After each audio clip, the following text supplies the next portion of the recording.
I was supposed to be in her hotel room, you know, with bobby pins in my teeth and dry shampoo in my hand, pretending like we were still just two girls getting ready for prom in our childhood bathroom. Except instead, I was sitting alone in my car across from a two-story roadside motel on Colchester Avenue, watching her fiancé walk out with another woman, and wondering how many minutes later he'd text my sister, "Good night, babe." The place had that sticky glow to it. Not dirty exactly, but not innocent either. A faded red sign that said, "Cash only," and a Coke vending machine blinking like a broken lie detector. The kind of place you don't go unless you have something to hide or nothing left to lose. Or maybe both. I hadn't planned to be there. Took a wrong turn coming back from the salon, saw his SUV in the lot, recognized the dent in the bumper. She said it happened when he hit a pole in the snow, but I always thought the timing was too convenient. And I pulled over without even thinking, like some part of me already knew where I'd find him. He came out exactly 23 minutes later, holding the door for a woman in jeans and a black jacket, said something that made her laugh loud enough for me to hear through closed windows. And then, yeah, kissed her. Not some rushed, panicked, "oh God, what if someone sees" kiss. Number it was casual, confident. The kind of kiss you give someone when you know this isn't your first time sneaking around together. I took a photo, not to show anyone. I don't even know why. Just to prove to myself I wasn't imagining it. That I hadn't made him into the villain because I was bitter or tired or single. God, the things we try to convince ourselves before the evidence lands in our lap. An hour later, I finally made it to her room. I lied and said the pharmacy line was long. Helped her spray down her curls, clipped back stray hairs, and watched her take selfies in that before the big day kind of light. She looked so happy. Not the kind of happy you fake. The real kind. The dangerous kind. She told me he was thoughtful. "He always checks in," she said, "even when he's busy." I nodded. Once, just a little slower than I should have. She didn't notice. Or maybe she did and chose not to ask. Later that night, he texted her, "Sorry, babe, was at my brother's place. Spotty signal." She showed me the message like a prize. He always explains himself. I never even have to ask. I almost laughed. Not loud, just one of those tight chuckles that barely leaves your throat. I wanted to say, "That's not communication. That's choreography." But I didn't. Because what was I gonna do? Ruin her wedding with a single sentence? And here's the part I still can't answer, even now. Was I protecting her, or was I just too tired to be the one who broke her illusion? Maybe both. And maybe that makes me just as guilty. The next day was the rehearsal. That awkward half day when everyone pretends like they know what they're doing, even though half the bridal party's still hungover from the night before, and the ring bearer just wants to go home and watch cartoons. The venue is actually beautiful. Wooden beams, high ceilings, the smell of caramel drifting in from the adjoining kitchen where the caterers were testing brulees or something equally dramatic. Her dress hung in the garment bag by the arch like a silent threat. This is happening. There's no turning back now. He showed up late, of course, with 2 lattes and an excuse about traffic that nobody questioned. He wrapped one arm around her, kissed her forehead in that over-rehearsed way people do when they're trying to look affectionate in public, then looked right at me and winked. Not subtly, not innocently, like we were sharing something. Like we were co-conspirators in a game I never agreed to play. My mom was running around with a clipboard, adjusting centerpieces, double-checking name cards, asking someone to move the Harris cousins to the table by the speaker. She didn't notice the silence between me and him, just the space. No words, just looks. That should have been enough. Later that evening, we drove out to pick up the cakes. 1 chocolate, 1 lemon, both stacked in white boxes with ribbons taped across like fragile gifts no one should actually open. I was driving. My sister sat in the passenger seat reading off the final RSVP list from her notes app, and he walked behind us glued to his phone, smiling at it like it was a person, not a screen. And maybe it was. Somewhere between idle chat and directions, I casually said, "Funny how that motel on Colchester's still around? Remember that place with the vending machine?" I said it like I wasn't watching him freeze for half a second. I said it like it wasn't bait. She didn't even blink. He did. Just enough to confirm everything I already knew. When we stepped out of the bakery, he leaned over and said under his breath, "You don't understand what you saw." I didn't say a word, just nodded. Because by that point, it didn't matter if I understood it or not. He already knew I'd seen enough. Back in her room, she was draping her veil in front of the mirror, adjusting it like a crown, saying, "You're my mirror, you know? I see myself through you." And I almost replied, "Then stop looking so close." But I didn't. Because honestly, how do you tell someone they're building their future with a man who can't look at them straight? I made a decision that night. Not out loud. Not dramatic. Just internal. I would be there. I would help, but I would not protect the lie. I couldn't.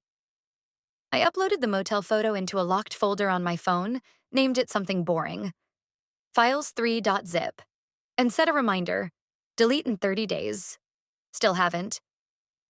And I guess the real question is, if you're not the one holding the match, but you're standing there watching the fire spread, are you any less responsible? It rained in the morning.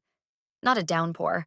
Just that thin, persistent drizzle that makes your hair frizz and your shoes squeak and turns every bridesmaid's makeup into a ticking time bomb.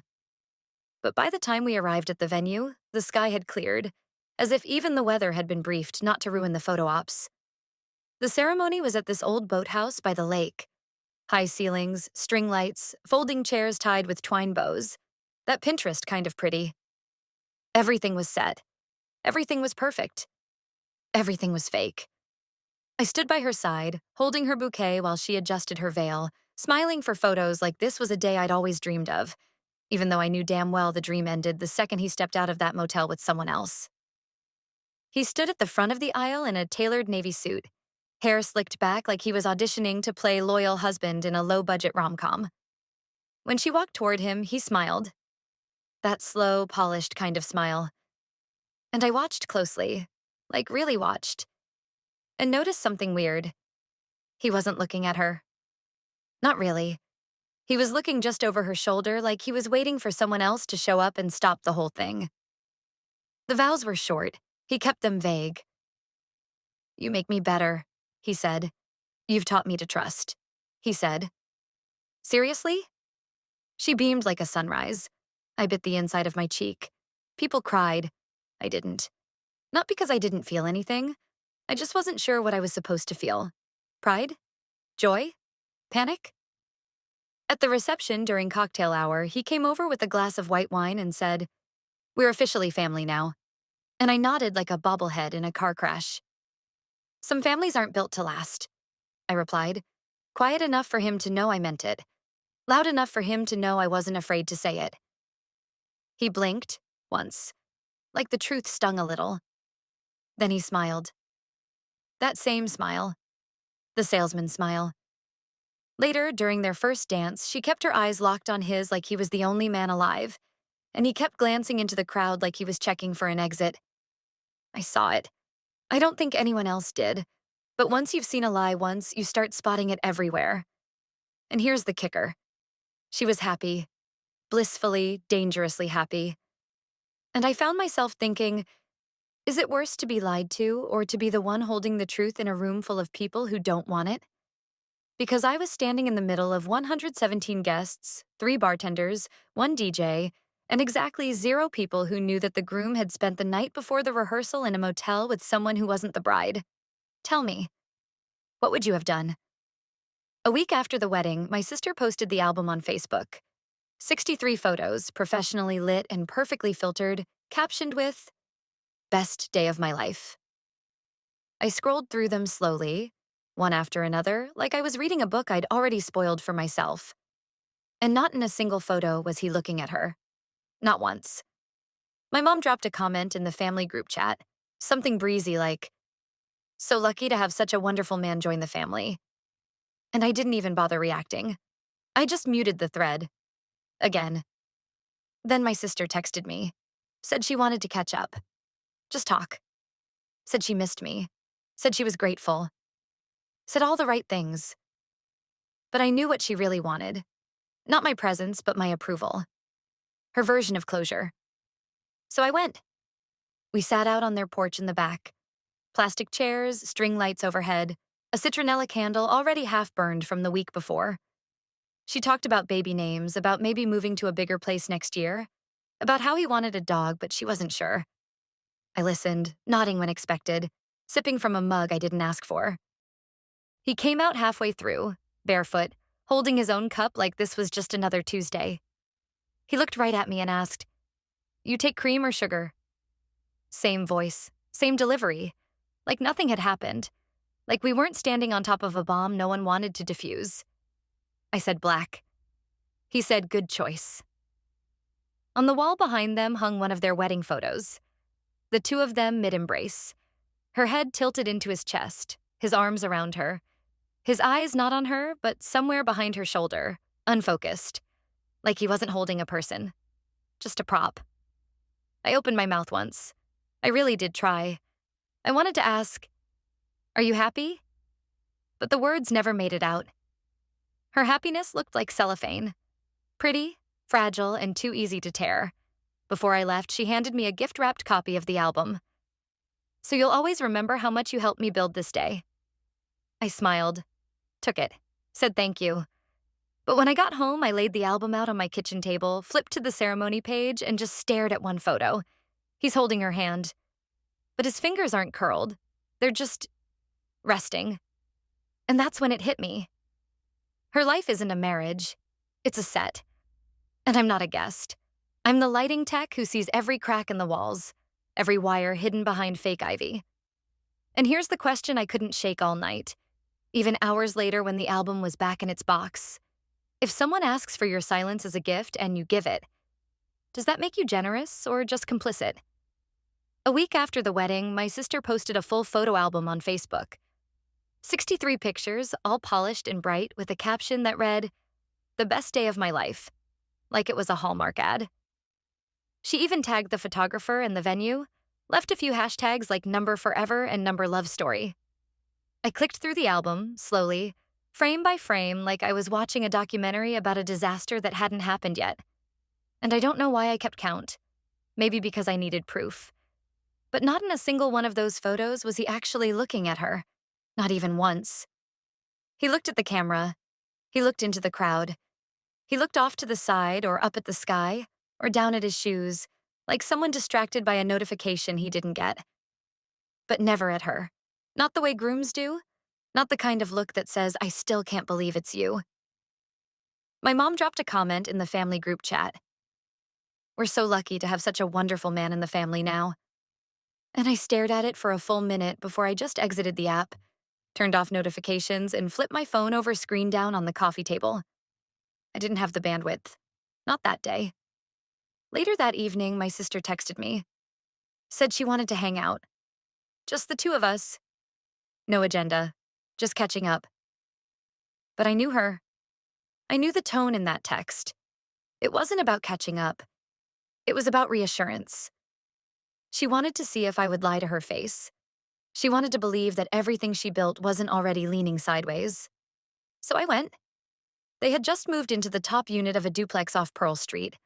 Small kitchen, no dishwasher, floors that creaked in all the wrong places. But she had filled it with candles and throw pillows and monogrammed mugs, like she was trying to decorate stability into existence.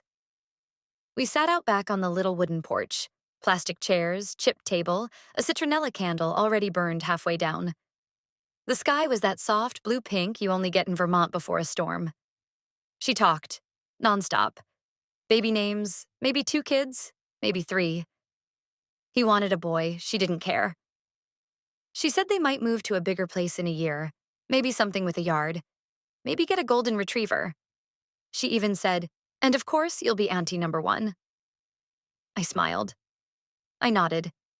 I took a sip of whatever tea she'd made me, ginger something, and said, "Of course." But inside, I felt like I was watching someone lay out blueprints for a house built on sand. Halfway through, he came outside, barefoot, holding a mug. He didn't look surprised to see me, didn't act awkward, didn't avoid eye contact. Just smiled, like he always did. That same smile, like he was used to being liked, like he counted on it. "You take cream or sugar?"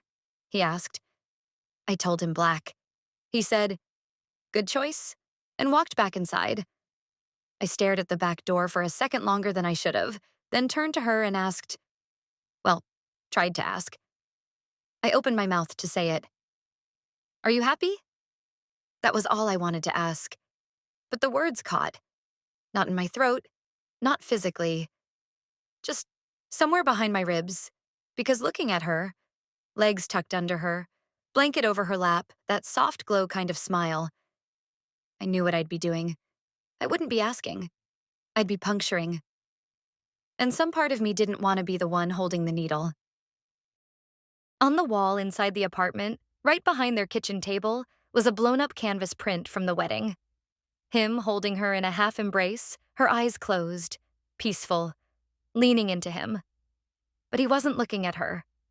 Not even in that moment. He was looking past her shoulder. His eyes were soft, sure, but distant, like he wasn't holding a bride. Just holding it together. Before I left, she handed me a neatly wrapped gift. Small box, gold ribbon. I wanted you to have this, she said, to remember how much you helped me build this day. It was a copy of the wedding album. I hugged her, said thanks, drove home in silence. Windows down, hair whipping around, no music. Just streetlights and Vermont air and that tight buzzing feeling that makes you want to scream without sound. At home, I put the album on my kitchen table and opened it slowly. I flipped past the prep photos, the dress, the rings, the bouquet toss, and then I landed on the ceremony. One particular shot, them standing hand in hand, and his fingers weren't gripping. They were flat, resting. I don't know why that detail broke me. Maybe because I know what real hand-holding feels like. It's not passive. It's not still. It's full of micro-adjustments. Tiny reflexes that say, I'm here. And his hands? They said nothing. And I realized this wasn't a wedding album. It was a storyboard. A perfect glossy storyboard. And she wasn't a wife. She was a character in something he was directing. And I wasn't even in the scene. I was the lighting crew. The one who sees the cracks in the set before the audience does. And here's the question that kept me up that night. If you're holding the truth in one hand and their peace in the other, and you choose not to speak, is that kindness or cowardice? It had been a little over 2 months since the wedding, and somehow, even though the ceremony was over, the flowers wilted, the RSVP cards discarded, and the thank you notes mostly written, the silence between me and my sister felt louder than anything we'd said in years. We weren't fighting. That would have required confrontation, and we're not that kind of family. But we weren't really talking either, at least not in a way that meant anything.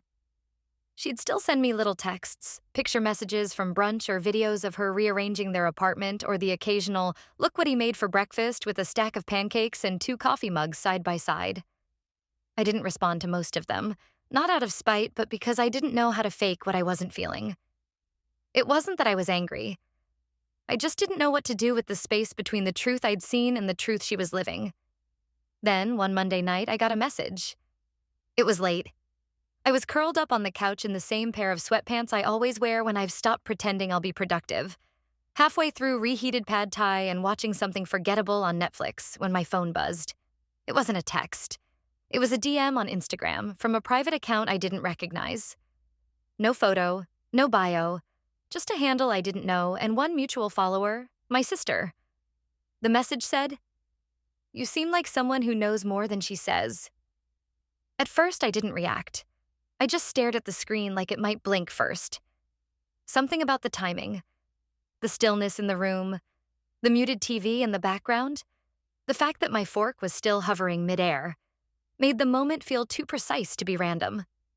I clicked the profile. Blank. No posts. But then the username registered. Something generic with the word Colchester in it. And suddenly it hit me all at once like ice water down my spine. It was her. The woman from the motel.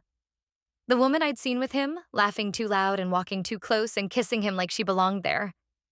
She had found me. A second message came in almost instantly, like she'd been watching the scene icon and waiting for it to turn. Don't worry, I'm not mad. I just want to understand. Did you know? I reread it 3 times. Not because I didn't know how to answer, but because I did. And that was the problem. What was I supposed to say? That I saw them. That I said nothing. That I smiled through a ceremony with fake petals and forced vows while knowing what I knew? So I just wrote it. Yes, I knew. She didn't type for a while, and for a second I wondered if maybe she'd just close the app and vanish again. But then her response came. Short, final, and without punctuation. So you let it happen. That one landed hard. Not because she was wrong, but because she wasn't. Up until that moment, I'd told myself that staying silent was neutral, that I was withholding judgment or stepping aside to let my sister live her own choices. But in reality, silence isn't neutral at all. It's its own kind of endorsement. And suddenly I realized my silence had weight. It wasn't just space. It had shape and texture and consequence, and the fact that I'd dressed it up as respect or not my place didn't mean it hadn't caused something. The next morning, after barely sleeping, I sat at my kitchen table with a blank envelope and a printed copy of our conversation, every message preserved like evidence in a case I never wanted to present. I folded the pages, slipped them into the envelope, and wrote just one line on the front in neat block letters that felt too formal for something so personal. You deserve the truth. What you do with it is your choice.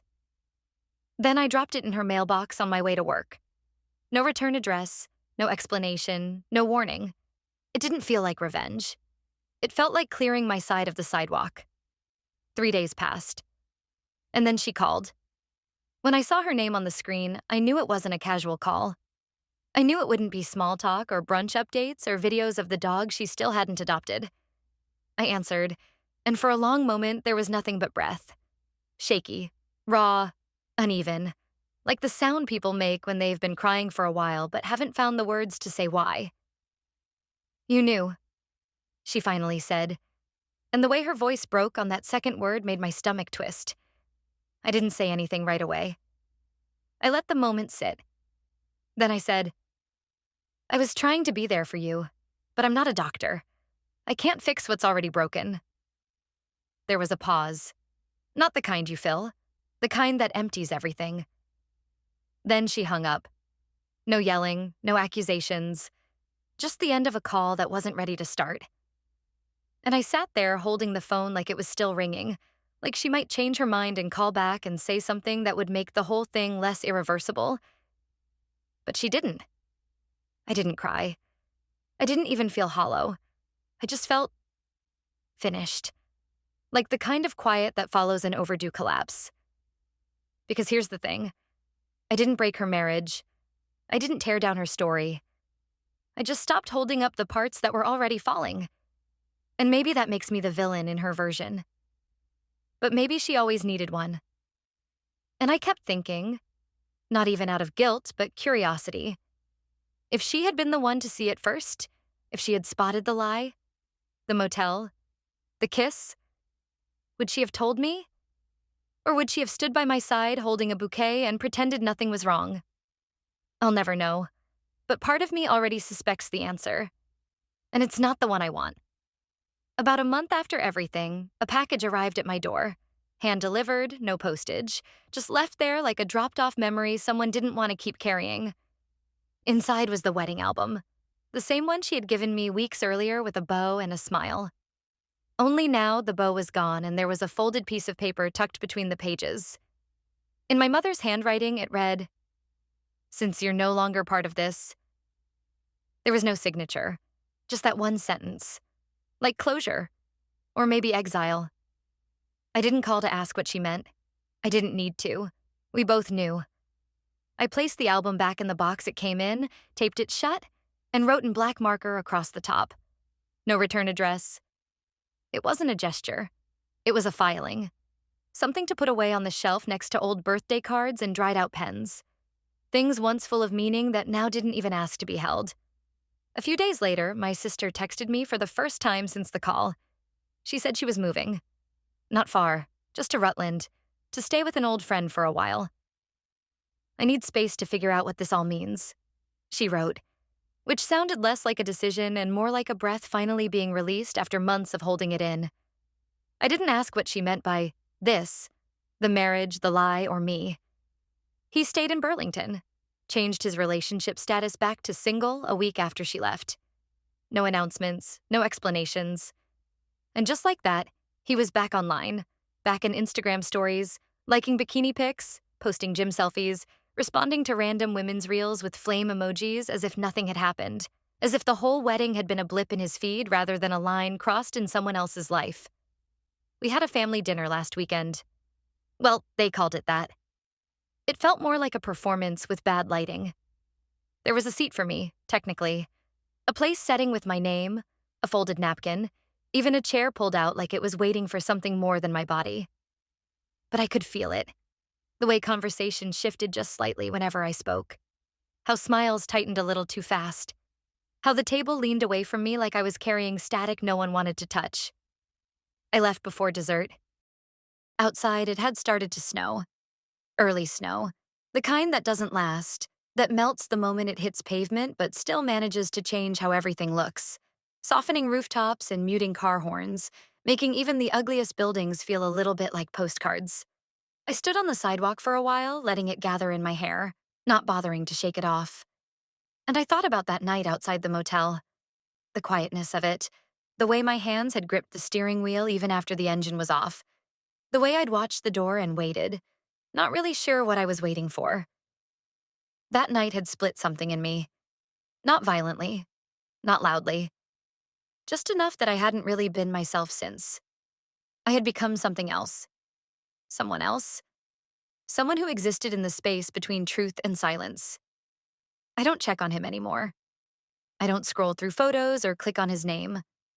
I don't look at their wedding pictures or reread her messages or reread the screenshot folder I once thought I might need to use. But sometimes, walking past a bridal shop window or waiting in line at a coffee place next to a woman in a veil, I catch myself wondering, how many dresses have been sold to people who didn't know who they were walking toward? How many ceremonies were just beginnings to endings no one saw coming? And still, despite everything, I don't regret it. Not the silence, not the envelope, not the call. Because sometimes being a witness means not stepping in, not shouting, not dragging someone out of their own story. Sometimes it means holding still, letting them choose, letting the cracks form where they will, and remembering. That part's mine.